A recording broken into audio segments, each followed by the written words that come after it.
उत्तर प्रदेश का एक मामला बहुत तेजी से वायरल हो रहा है। आप देखे होंगे देवरिया का मामला, देवरिया में किस तरह से प्रेम यादव का निर्मम हत्या किया गया और उसके बाद में मामला इतना आगे बढ़ा, क्रिया के विपरीत प्रतिक्रिया जो होती है, इनके जो भी समर्थक थे उनके घर पर चढ़ करके वहां भी 4-5 लोगों की हत्या हो गई है। और इसी को लेकर के वहां पे कुछ लोग कह रहे हैं, सोशल मीडिया पे चल रहा है कि बायस्ड हो रहा है, यानी पक्षपात कर रहे हैं योगी सरकार। हमारे साथ खुशबू राय है, इनसे जानते हैं कि आप कैसे देख रही है। सारा लोग कह रहे हैं कि पक्षपात हो रहा है, लेकिन सरकार जो होती है वो पक्षपात तो नहीं करती है। अगर ऐसा होता और अगर वाकई योगी आदित्यनाथ जी पक्षपात नहीं कर रहे होते तो जिस प्रकार से वो एक पक्ष से मिलने हॉस्पिटल में पहुंच जाते हैं और उसको सांत्वना देते हैं, साथ में वहाँ प्रशासन को मुस्तैदी से कहते हैं तैनात रहने के लिए, वहीं वो दूसरे पक्ष के जाकर परिवार से भी मिलते। हालांकि ये बहुत दुखद घटना है कि एक परिवार में 5 लोगों की हत्या हुई है और दूसरे परिवार जो कि यादव समाज से आते हैं उसमें एक हुई है, लेकिन हत्या उन परिवार की भी हुई है। अनाथ वो बच्चे भी हुए हैं और विधवा वो माँ भी हुई है जो उस घर का स्तंभ था, क्योंकि जिला परिषद थे वो,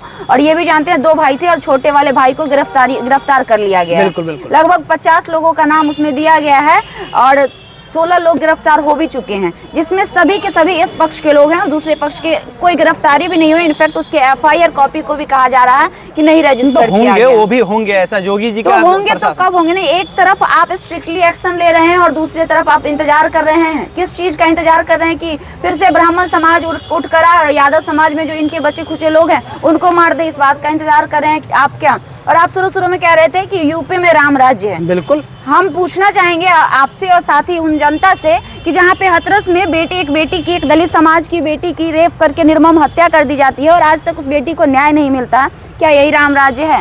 यूपी में वहाँ से तो जज ने उनको बाइज्जत बरी किया ना, वही तो क्या यही राम राज्य है यूपी की? या फिर शालिनी यादव की एक बीजेपी कार्यकर्ता के द्वारा 3 दोस्तों के द्वारा रेप सरेआम कर दिया जाता है और उसको बोलने तक का मौका नहीं दिया जाता उनके परिवार वालों का, क्या ये राम राज्य है? और अगर वाकई ये राम राज्य है, एक तौर पे हम कहें ना कि अगर अब तक ये घटना बिहार में हुई होती तो अब तक बिहार को संघीय मीडिया की टीम, बोलेंगे तो कुछ लोगों को बुरा लग जाएगा लेकिन बोलना पड़ता है मजबूरी में कभी कभी, तो अब तक ये संघीय मीडिया की टीम जो चिल्लाते ऐसे हैं कि माइक फट जाता है, वो अब तक बिहार को जंगल राज साबित कर दिए होते कि बिहार में जंगल राज है। तो उन्हीं संघीय मीडिया टीम से आज हमारा एक सवाल होगा कि अभी यूपी में क्या चल रहा है और आज वो वहाँ के प्रशासन और योगी आदित्यनाथ से सवाल उठाने में क्यों कतरा रहे हैं, जो खुलेआम हाईकोर्ट में चढ़ के और नीतीश कुमार से, लालू यादव से, तेजस्वी यादव से सवाल कर लेते हैं बेमुखर होकर। आज उन्हीं की टीम वहाँ पहुंचकर योगी आदित्यनाथ और वहाँ की प्रशासन की दलाली क्यों कर रही है?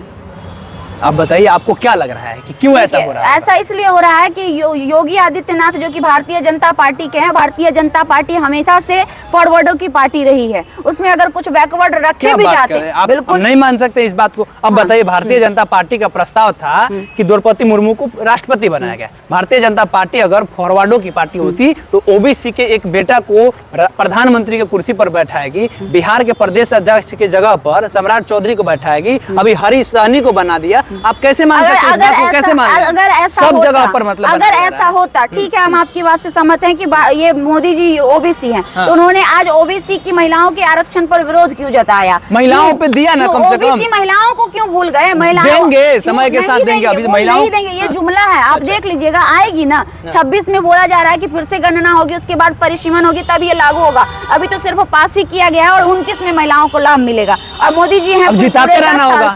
पूरे 9 साल से कहाँ थे? ये सोए हुए थे। और अगर आप बात कर रहे हैं सम्राट चौधरी हो, चाहे चिराग पासवान हो, चाहे ऐसे कितने भी दलित नेता हो जिनको जगह दिया जाता है, वो सिर्फ और सिर्फ उनको इस्तेमाल किया जाता है ताकि दलित वोट उनके पास आ सके। मोदी जी खुद एक कठपुतली बने हुए हैं। असल में हमारा देश एक व्यापारी चला रहा है और उस व्यापारी का नाम क्या है ये पूरा भारत जानता है। मतलब दलित हितैषी नहीं है मोदी जी, योगी जी। आपने द्रौपदी मुर्मू जी की बात की, द्रौपदी मुर्मू जी को राष्ट्रपति तो उन्होंने बना दिया, लेकिन संसद भवन का जब उद्घाटन हो रहा था तो द्रौपदी मुर्मू जी गई थी क्या? नहीं जाने दिया गया था। नहीं जाने दिया गया था। क्यों नहीं जाने दिया गया था? ट्वीट नहीं कर पाता है लोग, राष्ट्रपति होकर के एक ट्वीट तक नहीं कर पाता है लोग कि हमको आमंत्रण नहीं आ रहा है। तो वो क्यों ट्वीट करेंगे? उनको तो सिर्फ कठपुतली बनाया गया है ना। ट्वीट करेंगी, कल को उनको हटा दिया जाएगा।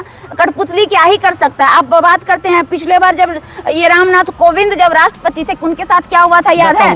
धक्का मुक्की हुआ था और जिस मंदिर में उनको ले जाया गया था, जब वो मंदिर से निकले थे तो मंदिर को धोया क्यों गया था?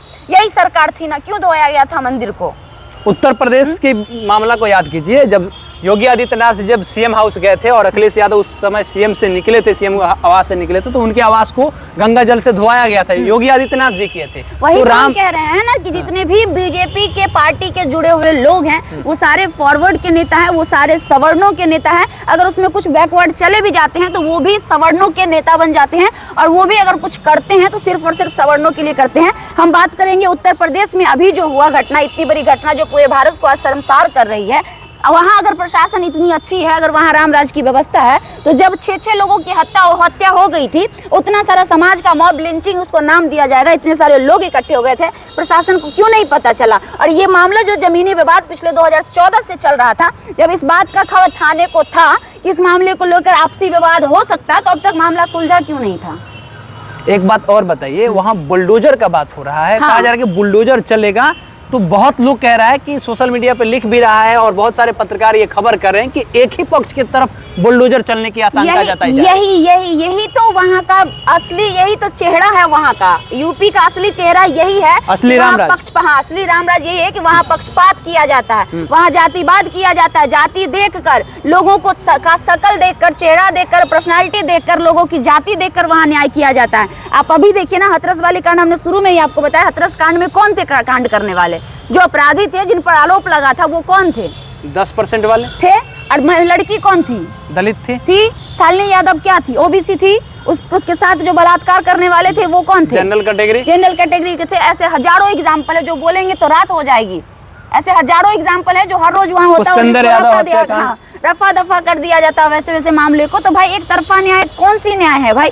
अगर आप एक तरफ अतीक अहमद को एनकाउंटर करते हैं, दूसरी तरफ आप राजा भैया को बुला के मिठाई खिलाते हैं, माला पहनाते हैं, ये कौन सा न्याय है? ब्रजभूषण शरण सिंह उत्तर प्रदेश के हैं, पहलवान बेटियों के साथ लगातार शोषण किया है, उसका आरोप, इनफैक्ट वो खुलेआम खुशी से घूम रहा है पूरे माहौल में। और हमारी बेटियां जो देश के लिए सोने का मेडल लेके आई, देश के लिए अपना दिन रात खून पसीना एक करके इतना कुछ की, वो हार गई। मोदी जी डिनर कर रहे थे उन लोगों के साथ में, उन बेटियों के साथ। दिखावा यही तो करते हैं मोदी जी। मोदी जी हमेशा चोला पहन लेते हैं और उस चोला के ऊपर मुखौटा लगा लेते हैं। सच्चाई यही है। हाल ही में उनका एक फोटो पोस्ट हुआ था, देखे थे?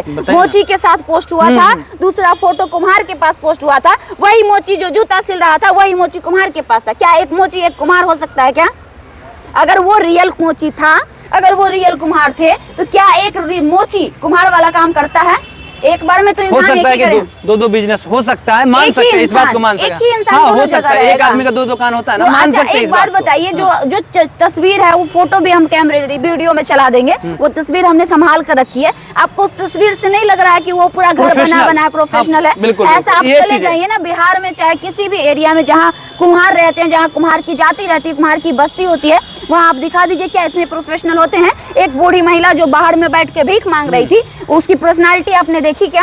क्या भीख मांगने वाली महिला की अगर वो पर्सनालिटी होती तो हमें गर्व होता। अभी हाल ही में तो देखिए ना, उतना छोड़िए ना, मोदी जी यूट्यूब चैनल बनाया, तो उससे 1 दिन पहले की बात है, आप देख लीजिए कि जाकर के एक आदमी के साथ में सफाई अभियान 2 अक्टूबर के दिन वो सफाई अभियान कर रहे थे, हाथ में ग्लव्स लगाए थे। लेकिन नगर निगम वाले पूरे देश में देखा जाए तो प्रोटेस्ट पे बैठते हैं, उन लोगों को ग्लव्स का पैसा नहीं होता है। मोदी जी अपने हाथ में ग्लव्स लगा कर रहते हैं, यही करते हैं। और यूपी में हमारा सवाल आज उन संघी मीडिया टीम से होगा जो यहाँ माइक पर इतना चिल्लाता है कि माइक लगेगा फट जाता है। सुनिएगा, कभी कभी फटा भी होगा। बिल्कुल। तो आज वो जब वहाँ पहुंची है, आज योगी सरकार से सवाल क्यों नहीं कर रही है? क्यों नहीं कह रही है कि यूपी में जंगल राज है? क्यों नहीं कह रही है आज वो?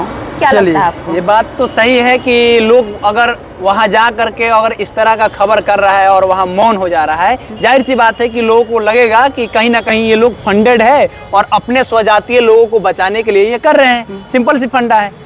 बाकी आपको पता होगा कि जब योगी आदित्यनाथ जी मुख्यमंत्री बने थे, उससे पहले उनके ऊपर में कितना चार्जेस थे, कितना एफआईआर था? 48 एफआईआर था।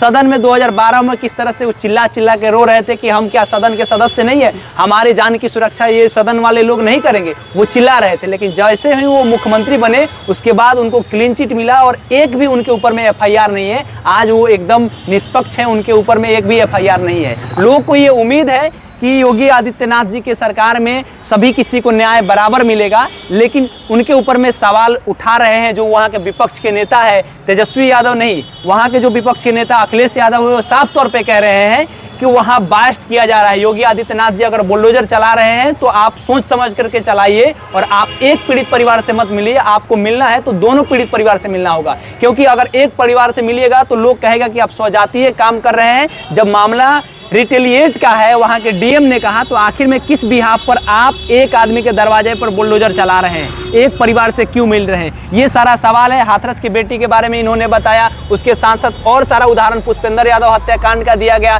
न जाने ऐसे उत्तर प्रदेश में कितने कांड हुए होंगे जिसमें जो दोषी होते हैं, अगर दलित दोषी है तो उसके ऊपर में कार्रवाई हो जाती है, लेकिन जो जनरल कैटेगरी के हैं उन पे नहीं होता है। ब्रजभूषण शरण सिंह उत्तर प्रदेश से हैं। बिल्कुल, और हाल ही में एक मुर्गा वाला जो घटना हुआ था, बिल्कुल, यूपी बिल्कुल, की बिल्कुल, घटना थी ना, याद है ना? बिल्कुल। मुर्गा जो चोरी कर लिया था, उसके लिए कितना गंदा हरकत उसके साथ किया गया था, क्या हुआ उस कांड का, कितनों को न्याय मिला? तो ये रामराज की एक उदाहरण है। अगर आप भी चाहते हैं कि आपके भी राज्य में राम राज आए, तो आप इस तरह के सरकार को बढ़ावा दे सकते हैं, इस तरह के सरकार को वोट दे सकते हैं। खुला तौर पे कह रहे हैं। बाकी हमारा नाम केशव यादव है, साथ में खुशबू रही थी। बहुत बहुत धन्यवाद।